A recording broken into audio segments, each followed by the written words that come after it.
सतगुरु तेरा ही आसरा जी, भयानक पाप कर्मों से बचाता है सत्संग।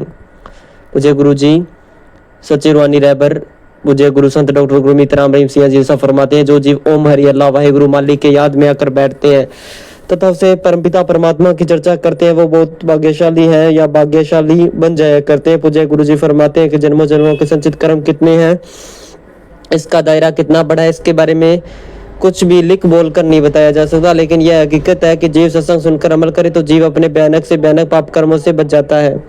पूज्य गुरु जी फरमाते हैं कि सत्संग सुनकर अमल करने से का मतलब ये है कि आप नाम जपो, मालिक की औलाद से निस्वार्थ भावना से प्यार करो, कभी किसी का दिल ना दुखाओ, अहंकारवश, कामवासना, क्रोध, लोभ, मोह, मन मायावश जब जीव किसी का दिल दुखाता है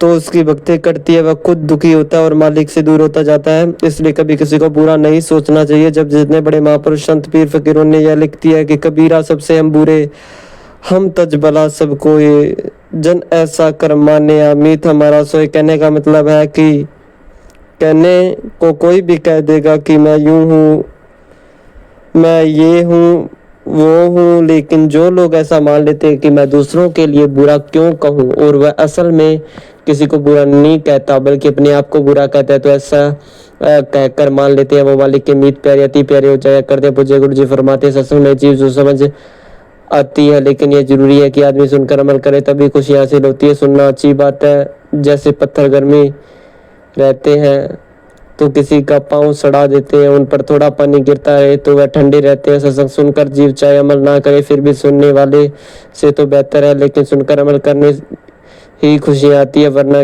कर्मों का भुगतान करना पड़ता है। पूज्य गुरु जी फरमाते हैं कि सत्संग में संत जीवों को शिक्षा देते हैं, मानो भाई अमल करो, और जो सुनकर अमल कर लिया करते हैं वही दोनों जान की खुशियों के हकदार बनते हैं। उन्हीं के अंदर पवित्रता आती है, चेहरे पर नूर आता है, वो एक दिन मालिक के दर्श दीदार के काबिल जरूर बन जाया करते हैं।